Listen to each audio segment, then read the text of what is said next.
고원 한쪽 잊힌 구석, 초가집 지붕 사이로 바람이 나지막이 기도하는 듯 속삭이는 곳에 모두가 박 할아버지라 부르는 늙은 빵장이 한 사람이 살았다.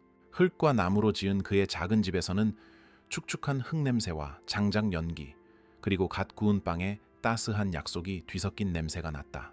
집 뒤에는 그가 손수 쌓아 올린 작은 황토 화덕이 있었는데 그곳에서 피어오르는 향기는 유년의 기억이자 새벽의 위로였으며 희망의 내음이었다.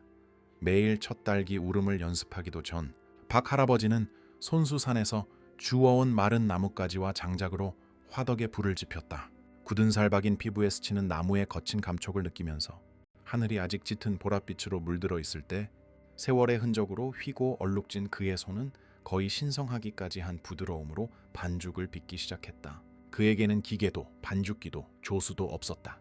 오직 두 팔의 힘과 손가락의 지혜, 그리고 가장 어두운 밤에도 결코 꺼지지 않는 믿음뿐이었다. 반죽을 치대는 소리는 그 자체의 리듬을 지니고 있었다. 그것은 잠든 마을을 위한 자장가였고 느리고 꾸준히 뛰는 심장 소리와도 같았다. 박 할아버지는 반죽을 하며 눈을 감고 손가락 밑에서 생명을 얻는 반죽을 느꼈다.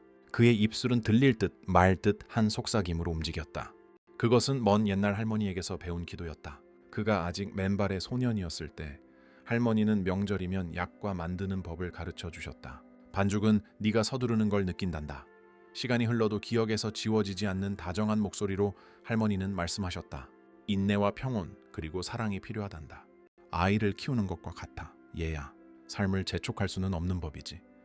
박 할아버지는 온몸의 세포 하나하나로 그 진리를 느꼈다. 반죽은 그가 신과 나누는 대화였고 밀가루와 물을 몸과 영혼의 양식으로 바꾸는 믿음의 행위였다.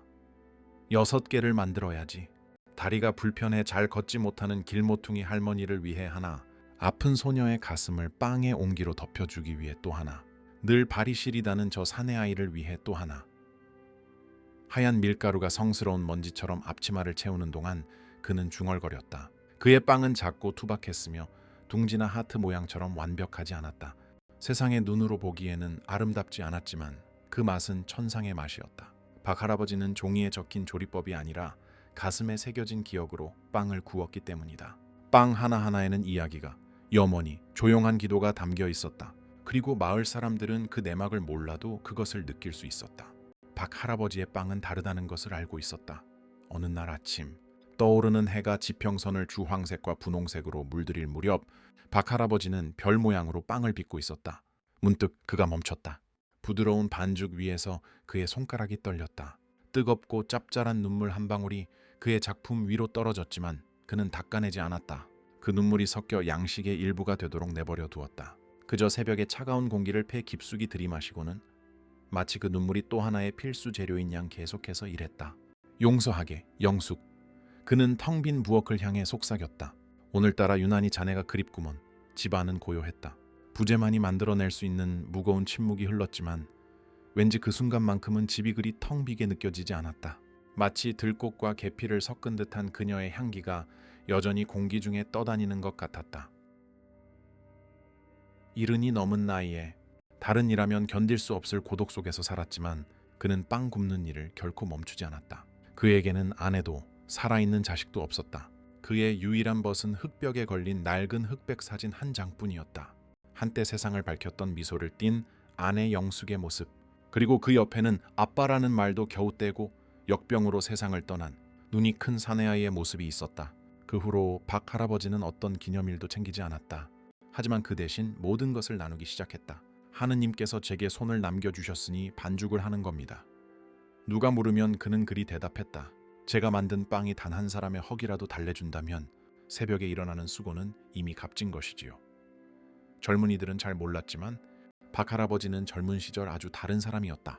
그의 삶을 반으로 갈라놓은 비극이 있기 전 그는 힘세고 잘 웃는 목수였고 그의 손은 거친 나무를 영원히 깃든 가구로 바꾸는 재주를 지니고 있었다.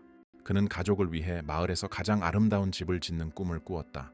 아내 영숙은 시장에 내다 팔 색색의 옷을 수놓았고 요리할 때면 그녀의 목소리는 집 안을 채우는 감미로운 노래였다. 검은 곱슬머리에 웃음이 해뻤던 아들 민주는 고작 3살 때 조용한 재앙처럼 역병이 마을에 덮쳤다. 끝없이 이어지는 몇 주 동안 영숙과 박 할아버지는 교대로 아들의 작은 침대 곁을 지키며 불덩이 같은 이마에 찬 물수건을 올려주고 귀먹은 듯한 하늘에 기도하고 애원했다. 하지만 열병은 잔인하고 무자비했다. 민준이 떠나던 새벽, 세상은 침묵했다. 영숙은 아들의 차가운 손을 잡고 있었고 박 할아버지는 아들을 고쳐주지 못한 손으로 얼굴을 감싼 채 흙바닥에 무릎을 꿇고 있었다. 안 됩니다, 주님. 이렇게는 안 됩니다. 그의 목소리는 고통으로 갈라져 끊임없이 새어나왔다. 그러나 하늘은 여전히 침묵했다. 영숙은 끝내 회복하지 못했다. 그녀의 몸은 6달을 더 버텼지만 그녀의 영혼과 빛은 아들과 함께 떠나버렸다. 노래를 멈췄고 술을 놓지 않았으며 미소를 잃었다. 그녀의 눈은 빛을 잃었다. 어느 겨울 아침 그녀는 다시 눈을 뜨지 않았다. 박 할아버지는 혼자 남았다. 육체적인 고통이 아닌 아픔으로 손이 떨려 더 이상 만질 수 없게 된 목수 연장들과 이제는 차갑고 조용한 영묘처럼 변해버린 집에 둘러싸인 채 모든 것을 포기하고 싶은 생각이 위안처럼 느껴지던 어느 절망의 밤, 그는 할머니의 낡은 요리 노트를 발견했다. 그것은 장롱 깊숙한 곳, 영숙이 소중히 간직했던 민준의 베네쩌고리와 함께 먼지 쌓인 상자 안에 있었다. 묵은 냄새가 그리움의 냄새와 뒤섞였다. 떨리는 손으로 노트를 펼쳐 단정하고 힘있는 필체로 쓰인 첫 장을 읽었다. 마음이 너무 아플 때는 반죽을 하거라. 삶이 무의미하게 느껴질 때는 빵을 굽거라. 네가 만든 빵 한 조각이 그날 누군가의 유일한 희망이 될 수 있으니. 그것은 할머니의 글씨였지만 슬픔의 고독 속에서 그에게는 마치 하느님께서 바로 그 순간 그를 위해 직접 써주신 말씀처럼 느껴졌다. 다음 날 아침 박 할아버지는 그의 첫 황토 화덕을 쌓기 시작했다.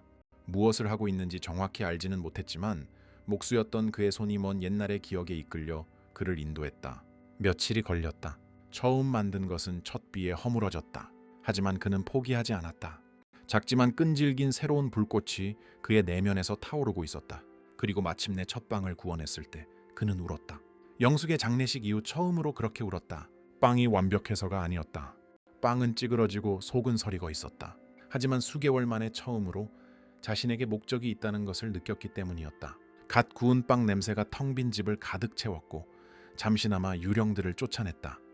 하지만 그해 겨울은 유난히 혹독했다. 비는 그치지 않았고 마을의 좁은 길은 진흙강으로 변했다. 진흙은 길을 삼켰고 늘 부탁과 물물 교환으로 겨우 구하던 그 귀한 밀가루가 바닥나기 시작했다. 어느 날 아침 박 할아버지는 삼배 푸대를 열었고 바닥에 남은 한 줌의 밀가루를 발견했다. 텅 빈 푸대는 그의 영혼을 비추는 거울 같았다.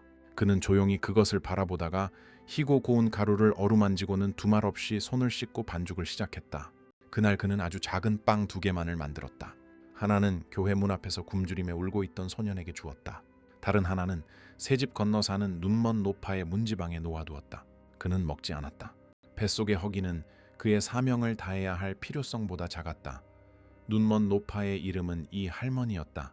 주름진 손이 문 앞에 놓인 빵을 더듬어 찾았을 때 그녀는 힘들게 빵을 들어 올려 향으로 빵을 읽듯 깊이 냄새를 맡았다. 박영감. 그녀는 혼잣말처럼 속삭였다. 언제나 박영감이지. 그녀는 그가 일하며 휘파람을 불던 쾌활한 젊은 목수였던 것을 기억했다. 영숙의 장례식이 끝난 며칠 후 공동묘지에서 홀로 울고 있던 그를 발견했던 날도 기억했다. 그녀는 그의 흐느낌 소리를 따라 천천히 다가가 물었다. 왜 계속 살아있는 걘가 젊은이? 그러자 그는 고통으로 갈라진 목소리로 대답했다. 모르겠습니다, 할머니. 이젠 정말 모르겠습니다. 그리고 몇 년이 지난 지금 그녀는 이해했다. 그는 이것을 위해 살고 있었다. 자신의 고통을 양식으로 바꾸기 위해. 내일은 또 다른 날이겠지요. 주님. 이미 꺼진 화덕 앞에서 박 할아버지는 밤에 냉기가 뼈속까지 스며드는 것을 느끼며 속삭였다. 하지만 제게 조금만 더 힘을 주신다면 아무것도 없을지라도 저는 계속 반죽하겠습니다. 그리고 그날 밤 가장 깊은 고독 속에서 박 할아버지는 찢어진 담요를 덮고 나무 의자에 앉아 잃어버린 보물을 껴안 듯 텅 빈 밀가루 자루를 끌어안았다. 바람은 굶주린 짐승처럼 문을 두드렸다. 촛불은 방을 겨우 밝혔다. 하지만 그는 불평하지도 울지도 않고 지붕의 틈새로 보이는 어두운 하늘을 마치 답을 기다리는 사람처럼 올려다보았다. 지금 저를 홀로 두지 마옵소서 주님. 저를 위해서가 아니라 저들을 위해서입니다. 그렇게 추위와 굶주림 그리고 결핍 속에서 하느님의 빵장이의 화덕은 식어가기 시작했지만 그의 마음은 왠지 그 어느 때보다 뜨겁게 타오르고 있었다. 다음 날 아침은 잿빛 하늘과 얼음, 바늘처럼 지붕 틈새를 파고드는 차가운 공기를 몰고 왔다. 박 할아버지는 쑤시는 뼈를 안고 잠에서 깼지만 영혼은 이상하리만치 단단했다. 그가 가장 먼저 한 일은 밀가루 자루를 확인하는 것이었다. 한 톨도 없이 비어 있었다. 순간적인 절망이 그를 삼킬 뻔했지만 그는 그것을 밀어냈다. 그럼에도 그는 황토 화덕으로 걸어가 잠든 아이를 어루만지듯 부드럽게 화덕을 만지고 찾아낸 가장 마른 장작에 불을 붙였다. 구울 것은 아무것도 없었지만 화덕이 완전히 꺼지게 둘 수는 없었다. 마치 화덕의 불꽃이 그의 믿음의 불꽃인 것만 같았다. 그는 텅 빈 배에서 꼬르륵 소리가 나는 것을 들으며 조용히 손을 무릎에 모으고 앉아 있었다. 그때 마치 하늘이 그의 가장 은밀한 생각을 들은 듯 누군가 문을 두드렸다. 약하고 조심스러운 노크 소리였다. 이 시계는 누구지? 그는 중얼거리며 힘들게 입구로 걸어갔다. 문을 열자 진흙투성이 맨발에 눈물이 그렁그렁한 커다랗고 다정한 눈을 가진 소녀가 서 있었다. 소녀는 담요로 덮인 청가방을 손에 들고 있었다. 할아버지께 더는 밀가루가 없다고 엄마가 그러셨어요. 소녀는 추위와 부끄러움에 떨리는 목소리로 속삭였다. 이게 저희 집에 남은 마지막 밀가루예요. 하지만 이 밀가루를 영혼을 치유하는 빵으로 바꿀 수 있는 분은 할아버지뿐이라고 엄마가 말씀하셨어요. 소녀의 이름은 서연이었다. 이제 겨우 7살이었지만 그 눈에는 오랜 지혜가 담겨 있었다. 그녀의 어머니는 몇 주째 가슴을 찢는 기침으로 기운을 차리지 못하고 알아누워 있었다. 침대에서 거의 일어나지도 못했다. 하지만 그럼에도 자루 바닥에 남은 약간의 밀가루를 보았을 때 그녀의 첫 번째 걱정은 자신이 아니었다. 박 할아버지께 가져다 드리렴. 그녀는 딸에게 말했다. 우리보다 할아버지가 더 필요하실 거야. 그리고 할아버지께서 이걸로 빵을 만드시면 그건 모두를 위한 축복받은 빵이 될 게다. 늙은 빵장이는 할 말을 잃었다. 그의 눈에는 눈물이 가득 찼다. 그는 감사와 부끄러움이 뒤섞인 마음으로 가방을 받아들고 관절의 통증도 잊은 채 소녀 앞에 천천히 무릎을 꿇었다. 네 어머니께 이것이 세상의 모든 황금보다 더 귀하다고 전해다오. 그는 잠긴 목소리로 말했다. 그리고 그 빵은 따뜻한 사랑과 함께 돌아갈 것이라고도 전해주렴. 서연이가 떠나기 전 박 할아버지는 그녀의 작고 차가운 손을 잡았다. 잠깐만 기다리렴 아가. 그는 어두운 집으로 들어가 낡았지만 깨끗하고 따뜻한 담요를 가지고 나왔다. 자, 이걸로 내 어머니를 덮어드리렴. 밤 공기가 몹시 차갑구나. 소녀는 거절하려 했지만 박 할아버지의 눈빛은 부드러우면서도 단호하여 거절을 허락하지 않았다. 내 아내 영숙의 것이란다. 그가 부드러운 목소리로 말했다. 아내가 필요한 사람을 따뜻하게 해주길 바랐을 게다. 서연이는 아직 옷감에 남아있는 온기와 라벤더 향을 느끼며 담요를 가슴에 꼭 껴안고 지늘길을 달려갔다. 박 할아버지는 초가집들 사이로 소녀가 사라지는 것을 문 앞에서 지켜보았다. 바람은 거세게 불었지만 순간 그는 가슴속에서 설명할 수 없는 온기를 느꼈다. 마치 영숙과 민준이 바로 옆에서 미소 지으며 그가 옳은 일을 하고 있다고 말해주는 것 같았다.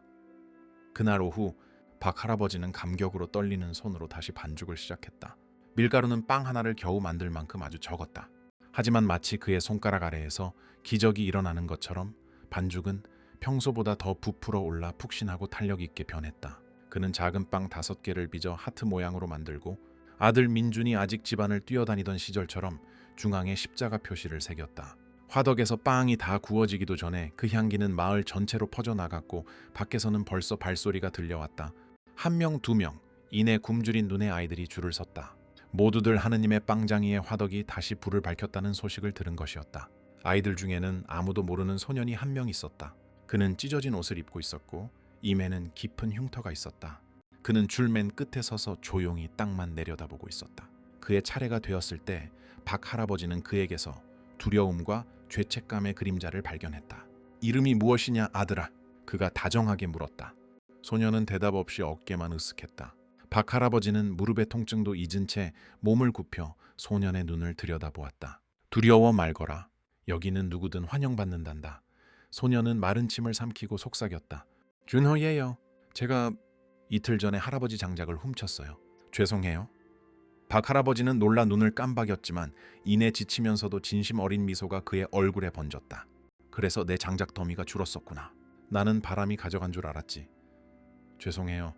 준호가 다시 말했고 그의 눈에는 눈물이 차올랐다. 할머니가 너무 추워하셔서 어떻게 해야 할지 몰랐어요.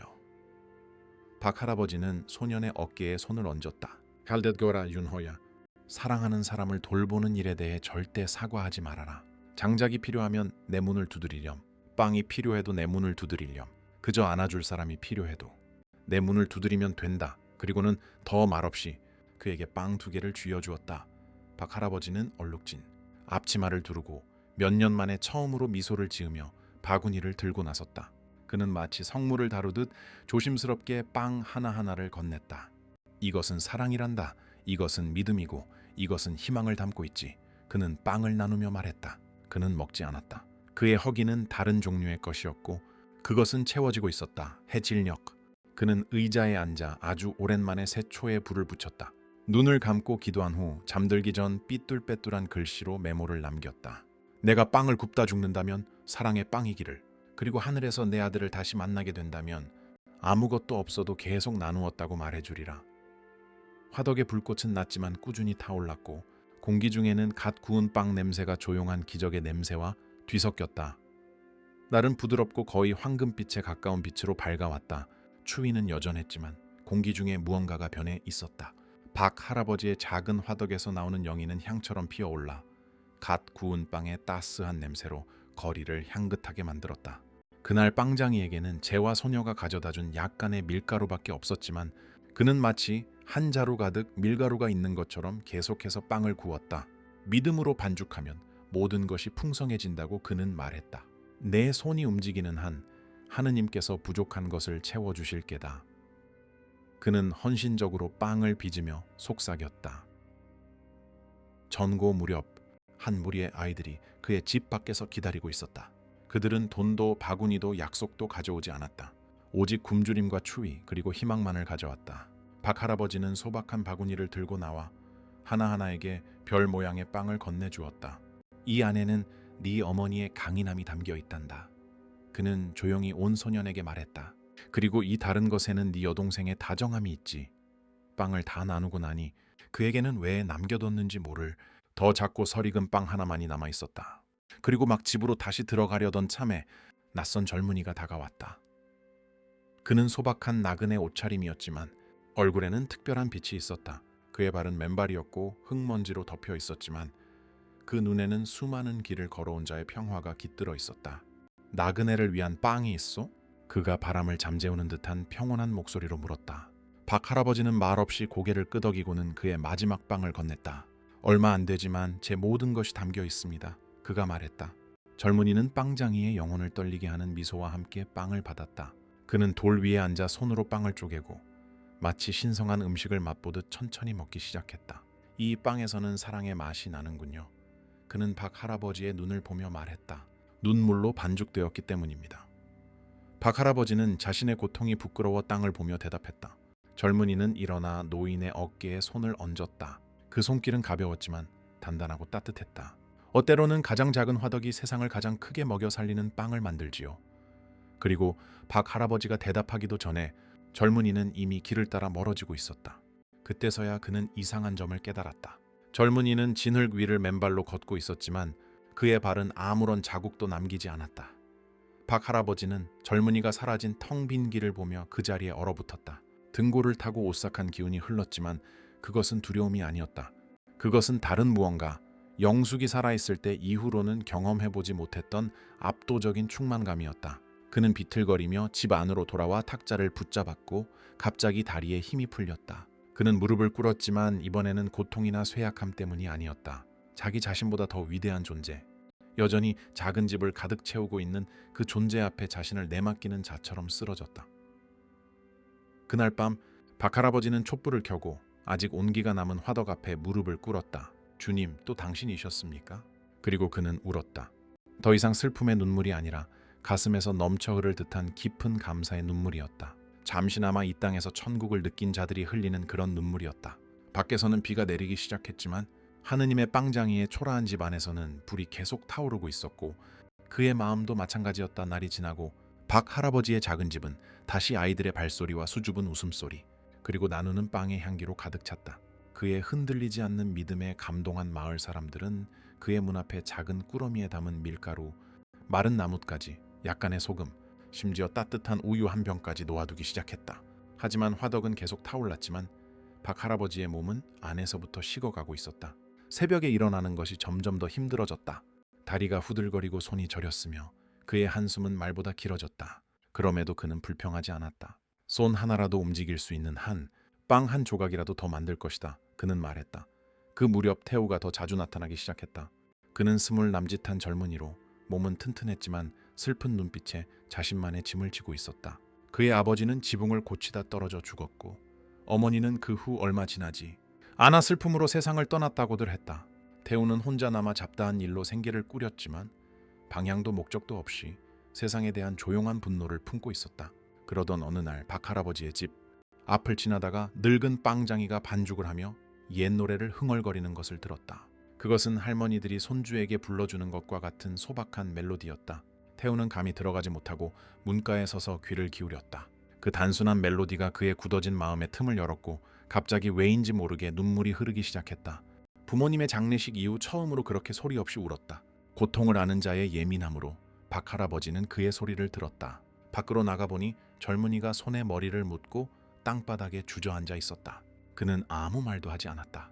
그저 뼈의 통증을 무릅쓰고 그의 옆에 앉아 말없이 고통을 나누었다. 오랜 시간이 흐른 후 태우가 속삭였다. 어떻게 계속하실 수 있는 거예요? 모든 것이 아픈데 어떻게 매일 일어나서 빵을 만드실 수 있냐고요? 박할아버지는 쌕쌕거리는 소리를 내며 깊은 숨을 내쉬었다. 내가 하는 게 아니란다 아들아. 나는 그저 반죽할 뿐이다. 반죽하는 동안 내 아픔을 잊지. 그리고 빵을 건넬 때 다른 사람의 아픔이 어쩌면 내 것보다 더 클지도 모른다는 것을 본단다. 그렇게 하루하루 내가 반죽을 구원하는 것보다 반죽이 나를 더 많이 구원해준다.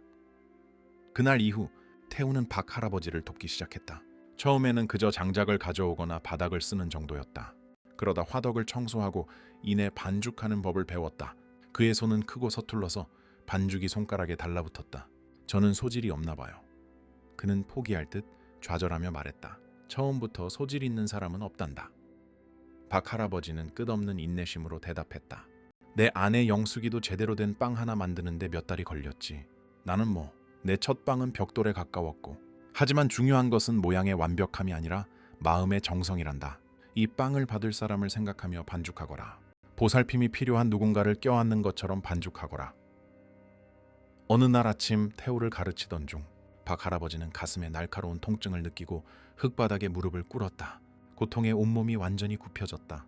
숨쉬기조차 힘들었지만 그가 가장 먼저 본 것은 자신의 몸이나 쇠약함이 아니라 탁자 위에 남겨진 미완의 반죽이었다. 아직 갈 수 없어. 거의 들리지 않는 목소리로 그가 속삭였다.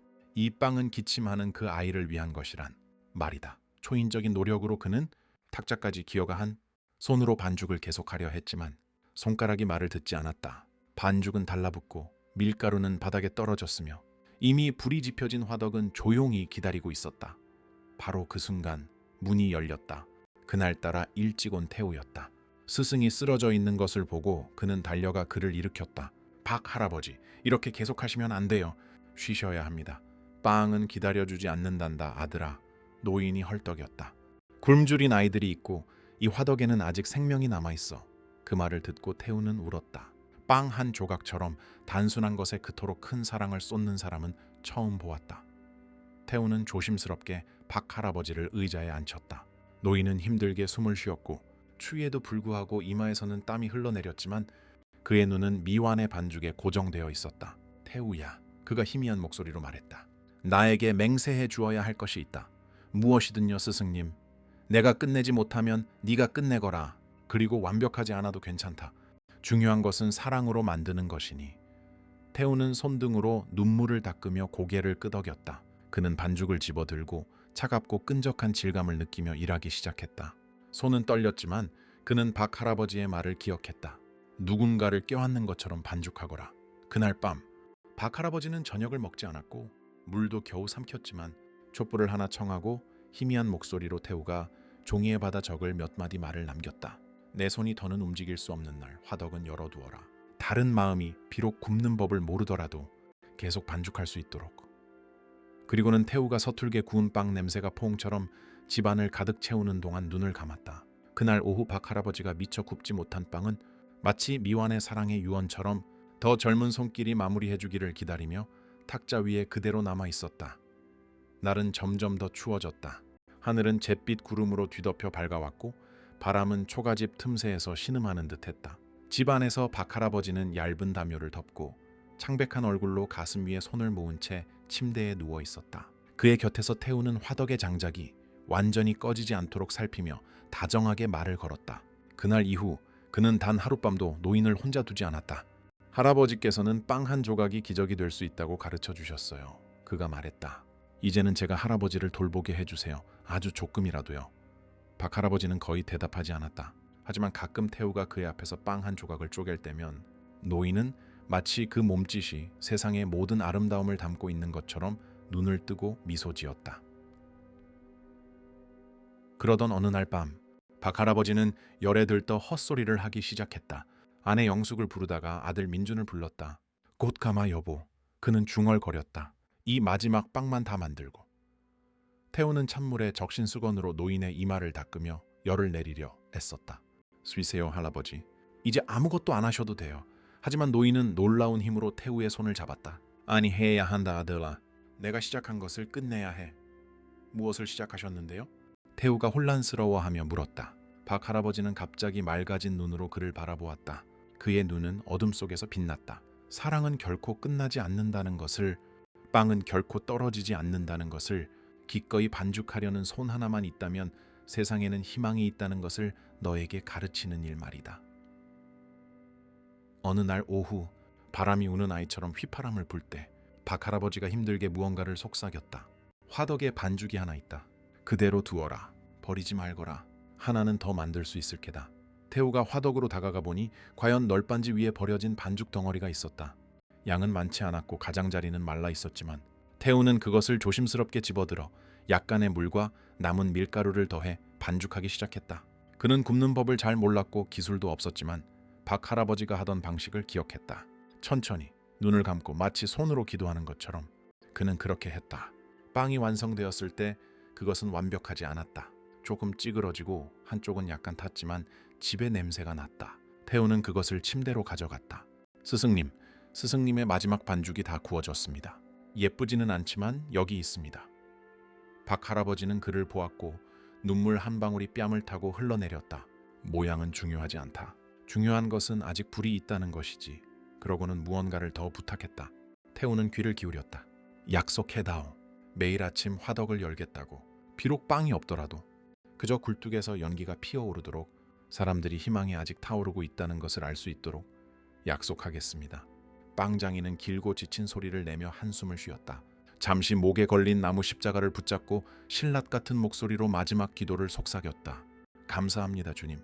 아무것도 가진 것 없이도 먹일 수 있게 해주셔서. 그리고 그렇게 황토 화덕이 잿빛 하늘을 향해 마지막 연기 한 줄기를 뿜어내는 동안 박 할아버지는 보이지 않는 밀가루로 가득한 손과 완전히 정화된 영혼을 안고 영원한 잠에 들었다. 밖에서는 마치 하늘도 그를 위해 우는 것처럼 비가 조용히 내리기 시작했다. 하지만 집안에는 이제껏 구워진 빵 중 가장 아름다운 빵, 약속이 이행된 빵의 냄새가 아직 남아있었다. 태우는 동이 틀 때까지 박 할아버지의 시신 곁을 지켰다. 바로 울지는 않았다. 그저 노인의 차가운 손을 잡고 속삭였다. 감사합니다 스승님. 이 세상에 아직 아름다운 것들이 남아있다는 것을 가르쳐 주셔서 감사합니다. 마침내 해가 떴을 때 태우는 집을 나와 마을 중앙으로 걸어갔다. 그는 무거운 마음으로 집집마다 문을 두드리며 소식을 전했다. 박 할아버지께서 떠나셨습니다. 어떤 이들은 소리내어 울었다. 다른 이들은 가슴에 구멍이 뚫린 듯 침묵했다. 하지만 정말 모두가 중요한 빛 하나가 꺼졌음을 느꼈다. 박 할아버지의 부고는 갓 구운 빵 냄새처럼 마을 전체로 퍼져나갔다. 처음에는 그저 수군거림이었다. 빵장이가 떠났대. 황토 화덕이 홀로 남았어. 하지만 곧 침묵은 그 어느 때보다 깊어졌다. 그날 아침에는 빵 냄새도 허리 굽은 박 할아버지의 모습도 없었다. 오직 그의 텅 빈 의자와 걸려있는 앞치마, 그리고 미처 전해주지 못한 마지막 하트 모양 빵들이 담긴 바구니뿐이었다. 마을 사람들은 조용히 작별 인사를 하러 왔다. 그들은 꽃 대신 빵을 가져왔다. 각자 한때 받았던 이미 말랐지만 여전히 축복이 깃든 빵 한 조각을 감사의 상징으로 가져왔다. 장례는 소박했지만 사랑으로 넘쳐 흘렀다. 이 할머니는 기도로 글을 보냈다. 한 소녀는 그의 관 위에 연필로 자기 이름이 쓰인 하트 모양 빵을 올려놓았다. 장작을 훔쳤던 소년 준호는 그의 작은 화덕이 결코 완전히 식지 않도록 가장 마른 장작을 가져왔다. 그리고 뜻밖의 상속인인 태우가 모두 앞에서 말했다. 목이 메고 눈물이 가득한 눈으로. 박 할아버지께서는 부도, 사치도, 휴식도 없으셨습니다. 하지만 자신도 굶주릴 때 우리 모두를 먹이셨습니다. 빵을 기도로, 화덕을 제단으로, 그리고 당신의 영혼을 살아있는 제물로 바치셨습니다. 그분은 우리에게 단지 빵 만드는 법을 가르쳐 주신 것이 아닙니다. 내어줄 것이 아무것도 없는 것처럼 보일 때조차도 나누는 법을 가르쳐 주셨습니다. 그때 예상치 못한 일이 일어났다. 준호가 한 걸음 앞으로 나섰다. 그의 손에는 작은 천 주머니가 들려 있었다. 제가 모았어요. 그가 떨리는 목소리로 말했다. 몇 달 동안 박 할아버지께서 빵을 주실 때마다 제가 심부름하고 받은 동전을 하나씩 모았어요. 많지는 않지만 언젠가 보답하고 싶었어요. 그가 주머니를 열자 안에는 수십 개의 작은 동전들이 모두 반짝이며 소중히 보관되어 있었다. 할아버지께 밀가루를 사드리고 싶었는데 이제는 그의 목소리가 끊겼다. 태우가 다가가 소년의 어깨에 손을 얹었다. 할아버지는 아셨을 게다, 준호야. 어떻게든 늘 알고 계셨지. 그리고 그 밀가루는 사게 될 거야. 할아버지의 유산을 이어가는 데 쓰일 게다. 다음 날 태우는 흙집으로 돌아갔다. 조심스럽게 청소하고 화덕을 닦았다. 그리고 탁자 위에서 전에 보지 못했던 것, 낡은 표지의 노트를 발견했다. 안에는 조리법뿐만 아니라 생각, 기도, 날개 달린 빵 그림, 그리고 떨리는 글씨로 쓰인 마지막 문장이 있었다. 믿음으로 반죽하는 자에게는 풍요가 필요 없다. 사랑으로 빵을 나누는 자는 결코 외롭지 않다. 그리고 언젠가 너의 화덕이 식거든 너의 심장으로 불을 지펴라. 하지만 더 있었다. 마지막 페이지에 박 할아버지는 일기 같은 것을 써두었다. 태우는 읽기 시작했고 전혀 몰랐던 사실들을 발견했다. 몇 년 동안 박 할아버지가 새벽 2시에 몰래 반죽하여 구걸하기를 부끄러워하는 가족들의 문 앞에 빵을 놓아두었다는 것을 알게 되었다.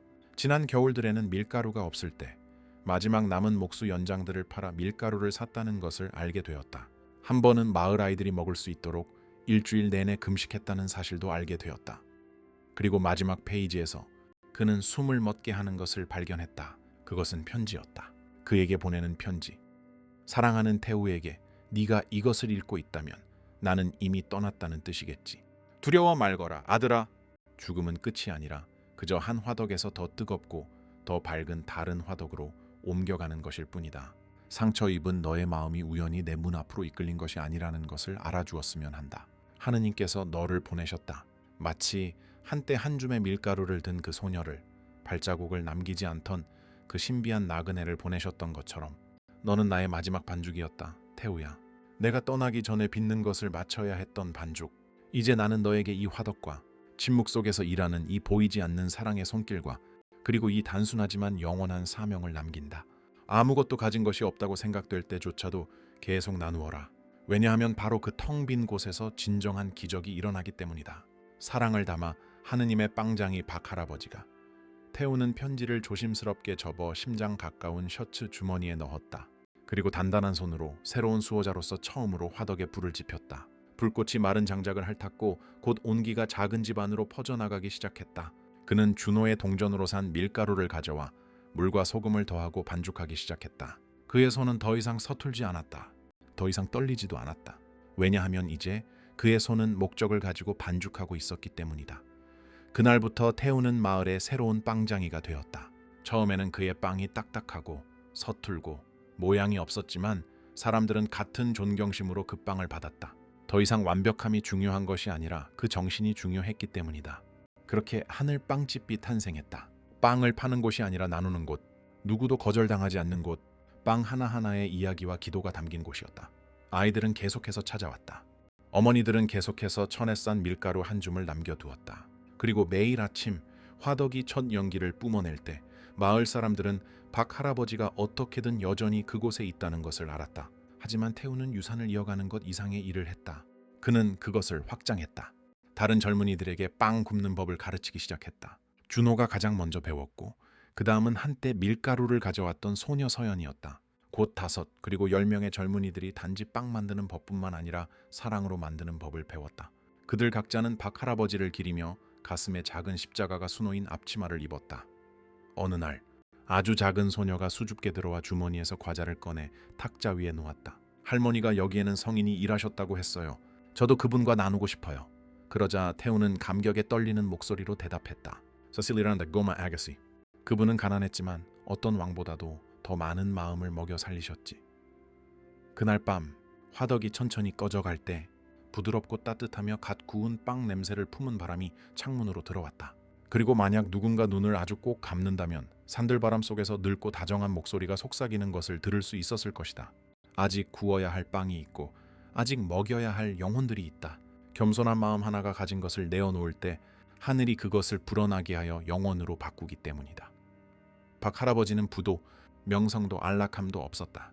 지친 몸과 세월에 갈라진 손으로 홀로 살았다.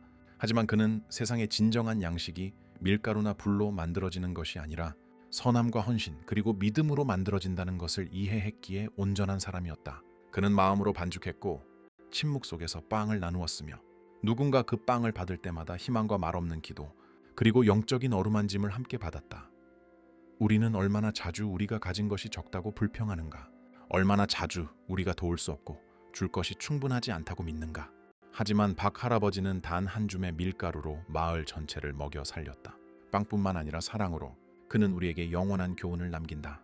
영혼으로 나눌 때 적은 것이 불어나고 믿음으로 구울 때 가장 초라한 화덕조차도 세상의 마음을 따뜻하게 할 수 있다는 것을, 그의 모범이 우리에게 영감을 주어 나누고 이웃을 무관심이 아닌 연민으로 바라보며 각자의 자리에서 우리 모두가 내면의 진인 가장 순수하고 관대한 행위가 구워지는 그 보이지 않는 작은 화덕에 불을 지피게 하기를. 그가 말했듯이 우리 모두가 빵을 구울 수는 없지만 우리 모두는 한 영혼을 먹일 수 있다. 오늘 하느님의 빵장이는 쉬고 있지만 그의 화덕은 모든 선한 행위 속에서, 열리는 모든 손길 속에서, 헤아리지 않고 주기로 결심하는 모든 마음 속에서 계속 타오르고 있다. 그리고 만약 언젠가 줄 것이 아무것도 없다고 느낀다면 박 할아버지를 기억하라. 그러면 기도 한마디, 따뜻한 말 한마디, 또는 나눈 빵 한 조각이 누군가 기다리고 있는 기적이 될 수 있다는 것을 알게 될 것이다. 그리고 여기 아는 사람이 거의 없는 비밀이 있다. 박 할아버지께서 돌아가신 지 몇 년 후 태우가 이미 장년이 되고 하늘빵집이 그 지역 전체에 알려진 명소가 되었을 때 마을의 한 역사학자가 나타났다. 그의 이름은 이 교수 대도시 출신으로 회의적이고 사실에 익숙한 사람이었다. 그는 옛 전통을 연구하던 중 하느님의 빵장이에 대한 이야기를 듣고 그의 존재를 증명할 문서나 기록, 어떤 증거라도 보고 싶어 했다. 태우는 그를 이미 제빵 학교로 변한 낡은 집으로 데려가 요리 노트를 보여주었다. 역사학자는 전문가의 세심함으로 노트를 넘기다가 특정 페이지에서 멈췄다. 거기에는 떨리는 손으로 그린, 맨발에 빛나는 미소를 띤 젊은 남자의 그림이 있었다. 그 아래에는 이런 메모가 있었다. 그가 오늘 다시 오셨다. 그의 발은 여전히 자국을 남기지 않는다. 내가 미치지 않았다는 것을 안다. 선함이 신성을 끌어당긴다는 것을 안다. 볼 수 있게 해주셔서 감사합니다, 주님. 역사학자는 태우를 바라보았다. 이것이 정말로 일어났다고 믿으십니까? 태우는 박 할아버지에게서 배운 그 평온한 미소를 지었다. 기록도엔 그대로 일어났는지는 모르겠습니다. 하지만 박 할아버지께서 결코 거짓말을 하지 않으셨다는 것은 압니다. 그리고 아무것도 바라지 않고 가진 모든 것을 내어줄 때 우주가 기적이 일어나도록 돕는다는 것도 압니다. 어쩌면 눈에 보이는 기적이 아닐지도 모르고 설명할 수 없을지도 모르지만 그것을 경험한 사람에게는 진짜입니다. 역사학자는 그림의 시선을 고정한 채 오랫동안 침묵했다. 그러고는 자신의 이야기를 털어놓았다. 그의 할아버지는 부유한 상인이었지만 가난하고 굶주린 나그네로 삶을 시작했다. 그의 일기에는 인생 최악의 순간에 외딴 마을의 한 초라한 빵장이가 그에게 마지막 빵을 주었다고 적혀 있었다. 그 친절한 행위가 그의 인생 항로를 바꾸었고 정직하게 불을 쌓고 늘 궁핍한 사람을 돕도록 영감을 주었다. 할아버지의 일기에 묘사된 빵장이의 모습과 별 모양 빵, 그것은 완벽하게 일치했다. 이 교수는 단지 역사학자로서 온 것이 아니었다. 그의 가족이 모든 것을 빚진 그 사람을 찾아온 것이었다. 그리고 할아버지의 이름으로 그는 하늘 빵집에 다시는 밀가루가 떨어지지 않도록 보장하는 재단을 설립했다. 빵 한 조각으로 뿌려진 박 할아버지의 기적은 이제 여러 세대를 먹여 살리기 위해 꽃을 피우고 있었다. 이 이야기의 끝까지 함께해 주셔서 감사합니다. 이 이야기가 제 마음을 울렸던 것처럼 당신의 마음에도 와닿았기를 바랍니다. 때로 뒤돌아보지 않고 달려가는 것처럼 보이는 세상에서 우리를 멈추게 하고 우리를 안아주고 겸손하고 조용하며 진실한 사랑이 여전히 가장 위대한 기적임을 상기시켜주는 이야기들이 필요하기 때문입니다.